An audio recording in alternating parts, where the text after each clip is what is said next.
இந்த பூமியிலே ஒரு உயிர்த்தெழுந்த ஜனங்களாக வாழ்க்கையில் எவ்வளவு பிரச்சனைகள், போராட்டங்கள், சவால்கள், எதிர்மறையான காரியங்கள் வந்தாலும் அதில் துவண்டு போய்விடாமல், அதில் மூழ்கி போய்விடாமல், அதில் எழுப்பி நம்மை முன்னேறி மேலே எழும்ப செய்கிற கர்த்தர். 2 Corinthians 4:13 வாசிக்கிறேன்.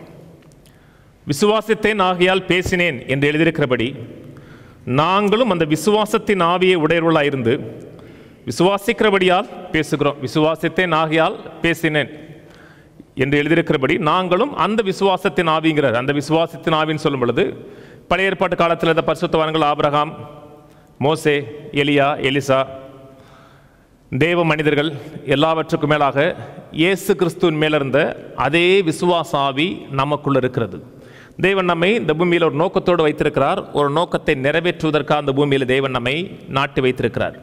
ரட்சிக்கப்பட்டோம், பிறந்தோம், வாழ்ந்தோம், பரலோகம் போனோம் என்று இல்லாமல் இந்த பூமியிலே தேவனுக்காக சில காரியங்களை, சில நோக்கங்களை நிறைவேற்றுவதற்காக தேவன் அவருடைய நாமத்தின் மகிமைக்காக நம்மை நாட்டி வைத்திருக்கிறான் வேதம் சொல்லுகிறது. இயேசுவானவர் சொன்னார், என்னை விசுவாசிக்கிறவன் நான் செய்கிற கிரியைகளையும் செய்வான், இதை பார்க்கலும் பெரிய காரியங்களை செய்வான் சொன்னார். இயேசு சொன்னார், நான் பிதாவினிடத்தில் போகிறபடியாங்கிறார். அவர் பிதாவிடத்தில் போகிறபடினால் அவர் இந்த பூமியில விட்டு சென்ற ஊழியத்தை, அவருடைய நாமத்தை பயன்படுத்தி நாம் தொடர வேண்டும், நாம் அந்த ஊழியத்தை செய்ய வேண்டும் என்று கர்த்தர் விரும்புகிறார். பாவிகளாயிருந்தோம், கல்வாரி சிலுவையில் சிந்தின இரத்தத்தின் மூலமாக பரிசுத்தப்படுத்தி மரித்த நம்மை திரும்பி உயிர்ப்பித்து தன்னுடைய ஜீவனை நமக்கு கொடுத்து அவர் இந்த பூமியில் என்ன செய்தாரோ அதை தொடர்ந்து செய்து பிதாவை மகிமைப்படுத்துவதற்காக தேவன் உங்களை என்னை இந்த பூமியில் நாட்டி வைத்திருக்கிறார். அதான் சொல்லுகிறார், நாங்களும் அந்த விசுவாசத்தின் ஆவி உடையவர்களாக இருக்கிறோம். விசுவாசத்தின் ஆவி தோல்வி அடைகிற ஆவி அல்ல, விசுவாசத்தின் ஆவி வெற்றி பெறுகிற ஆவி, நாளுக்கு நாள் முன்னேறுகிற ஆவி, விருத்தி அடைகிற ஆவி, தோல்வியை கண்டு துவண்டு போகாமல் தொடர்ந்து முன்னேறி ஜெயம் எடுக்கிற ஆவி. அடுத்த வசனம் வாசிப்போம்.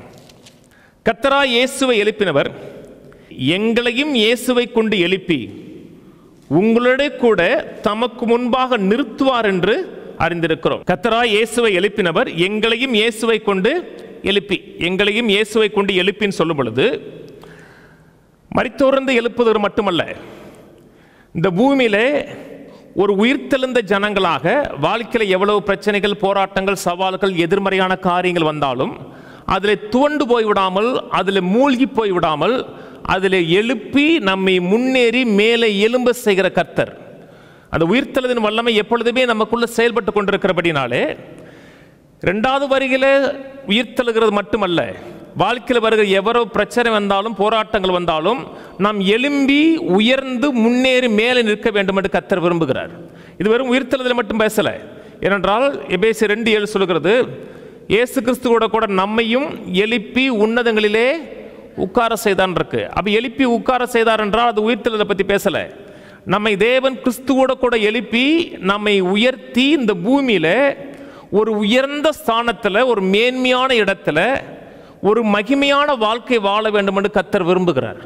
நாம் கீழான நிலையில் இருக்கிறோம், தாழ்வான நிலையில் இருக்கிறோம் என்றால் தேவன் நம்மை கொண்டு செய்ய நினைத்திருக்கிற காரியங்களை இந்த பூமியில் ஜெயமாக செய்ய முடியாது. என்னைக்கு உயர்ந்திருக்கிறோமோ, மேன்மையான நிலையில் இருக்கிறோமோ, உயர்த்தப்பட்ட நிலையில் இருக்கிறோமோ, அப்பொழுதுதான் தேவன் நம்மை கொண்டு என்னெல்லாம் செய்ய வேண்டும் நினைத்தாரோ அத்தனையும் சிறந்த விதத்தில், மேன்மையான விதத்தில் செய்ய முடியும். ஒரு மலையின் மேலே இருக்கிறோம், மலை உச்சியின் மேலே இருக்கிறோம் என்றால் காரியங்கள் நமக்கு தெள்ள தெளிவாக தெரியும். சில மலை பிரதேசத்தில் போனோம்னா கீழே இருக்க ஊர்லாம் தெரியும், அந்த ஊருடைய சுற்றுப்பரப்பு எல்லாம் தெரியும். பள்ளத்தாக்கில் இருக்கிறோம் என்றால் அந்த பக்கம் என்ன இருக்குன்னே தெரியாது. இன்றைக்கி அநேக மக்கள் பள்ளத்தாக்கில் தான் இருக்கிறாங்க. தேவன் அவங்களுக்கு ஆயத்தம் பண்ணியிருக்கிற நன்மைகள் தெரியல, மேன்மையான காரியங்கள் தெரியல. தேவன் நம்மை உயர்த்தி உன்னதத்தில் உட்கார வச்சு அவர் நமக்கென்று ஏற்படுத்தி வைத்திருக்கிற மகிமையான வாழ்வை காண செய்து ஒரு மேன்மையான வாழ்க்கை வாழ வேண்டும் விரும்புகிறார். சில இடத்துல நம்ம வளர்ந்துருக்கிறோம், சில பார்த்தீங்கன்னா குட்டையாக இருப்பாங்க, நம்ம பார்த்தீங்கன்னா காம்பவுண்டுக்கு வெளியே அப்படி ஈஸியாக தெரியும். சில இடத்துல நம்ம எட்டி பார்த்தோம்னா பசங்க அங்கே என்ன தெரியலன்னா நம்ம அப்படி தூக்கி விடுவோம். தூக்கி விட்டு பார்த்தோம்னா பார்க்கறதுக்கு நல்லா இருந்துச்சுன்னா அவனும் சந்தோஷமாக பார்ப்பாங்க. தேவன் நமக்கு மேன்மையான காரியத்தை ஏற்படுத்தி வைத்திருக்கிறபடியினாலே தேவன் நம்மை ஒவ்வொரு நாளும் எழுப்புகிறார். எழுப்பி மேன்மைப்படுத்தி அவர் நமக்கு ஆயத்தம் பண்ணி வைத்திருக்கிற காரியங்களை காணவும், அந்த மகிமையை கண்டு சந்தோஷப்படவும், அதில் வாழ வேண்டும் என்கிற விருப்பத்தை தேவன் நமக்கு ஏற்படுத்தி கொடுக்கிறார். நாம் துவண்டு போகிற மக்கள் அல்ல. ஒவ்வொரு சூழ்நிலையும் அந்த உயிர்த்தெழுதின் ஆவி நமக்குள் இருக்கிறபடியினால் நம்மை எழுப்பி உயர்த்தி முன்னேற பண்ணுகிற தேவனாக நம்முடைய தேவன் இருக்கிறார்.